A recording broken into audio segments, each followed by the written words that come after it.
country inches toward its 250th anniversary, we are highlighting the beauty all around us in the state we call home. In our continuing Amazing America series, our Mike White joins us live from the school that left a mark over this past century, from the civil rights movement to modern day. Mike. Yeah, Freddie, South Carolina State also celebrating its birthday this year, turning 130 back on March 3rd. Now, the school is one of 8 HBCUs and the only public one here in the Palmetto State. And throughout all those 130 years, the school has definitely had its place in history, whether it's famous alumni, historical events, or even just being a home for thousands of students here in South Carolina. It was March 3rd, 1896, when Orangeburg, South Carolina, welcomed a new home for thousands of students in America. The focus, once again, was on agricultural, mechanical, and industrial type of academic programs. In other words, training individuals for the workforce. That focus lasted for the school's first 35 years. When the mid-1900s hit, the university saw major involvement in the civil rights movement, with students taking part in protests all across the Palmetto State.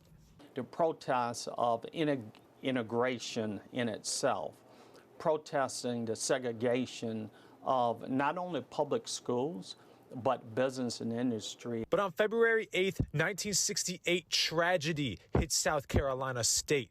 Law enforcement started shooting at students on campus who were protesting segregation. 3 students were killed and 27 other people were injured in what is known as the Orangeburg Massacre. I felt very safe and had no idea that highway patrolmen would just calmly walk up the hill and started shooting. Cecil Williams was the photographer for the university yearbook at the time. He returned the morning after the tragedy to collect bullet casings that were still at the scene. I took a Dixie cup and started picking up even some of the dirt that was on the ground, because I knew that this was probably going to be a very, very, important place in history. Almost 60 years later, that day remains one of the most tragic in state history. Throughout the years, a long list of alumni have left their imprint on society, with names like Congressman Jim Clyburn, Judge Matthew Perry, and civil rights leader Benjamin Mays. The work that he left behind is still embraced right now today.